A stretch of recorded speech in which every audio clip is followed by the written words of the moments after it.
اعوذ باللہ من الشیطان الرجیم بسم اللہ الرحمن الرحیم۔ بس اے محمد، جن لوگوں نے تمہاری دعوت کو قبول کرنے سے انکار کر دیا ہے، ان سے کہہ دو کہ قریب ہے وہ وقت جب تم مغلوب ہو جاؤ گے اور جہنم کی طرف ہانکے جاؤ گے، اور جہنم بڑا ہی برا ٹھکانہ ہے۔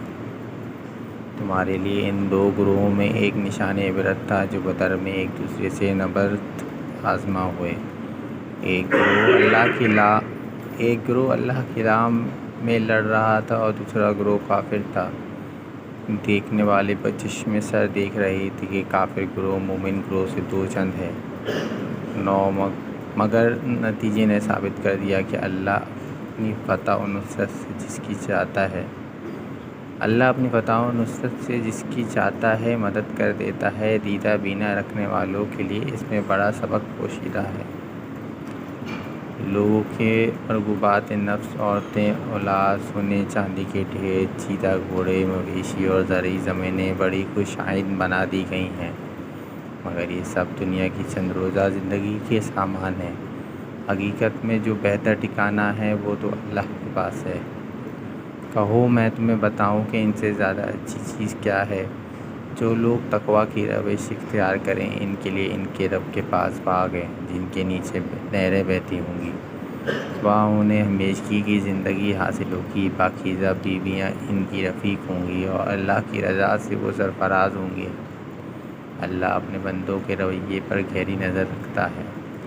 یہ وہ لوگ ہیں جو کہتے ہیں کہ مالک ہم ایمان لائے، ہماری خطاؤں سے درگزر فرما، ہمیں آتش دوزخ سے بچا لے۔ یہ لوگ صبر کرنے والے ہیں، راست باز ہیں، فرمانبردار ہیں اور فیاض ہیں، اور رات کی آخری گھڑیوں میں اللہ سے مغفرت کی دعائیں مانگا کرتے ہیں۔ اللہ نے خود اس بات کی شہادت دی ہے کہ اس کے سوا کوئی خدا نہیں ہے، اور یہی شہادت فرشتوں اور سب اہل علم نے بھی دی ہے۔ وہ انصاف پر قائم ہے، اس زبردست حکیم کے سوا فی الواقع کوئی خدا نہیں ہے۔ اللہ کے نزدیک دین صرف اسلام ہے۔ اس دین سے ہٹ کر جو مختلف طریقے ان لوگوں نے اختیار کیے جنہیں ایک کتاب دی گئی تھی، ان کے اس طرز عمل کی کوئی وجہ اس کے سوا نہ تھی کہ انہوں نے علم آ جانے کے بعد آپس میں ایک دوسرے پر زیادتی کرنے کے لیے ایسا کیا۔ اور جو کوئی اللہ کے احکام و ہدایت کی اطاعت سے انکار کر دے، اللہ کو اس سے حساب لیتے کچھ دیر نہیں لگتی۔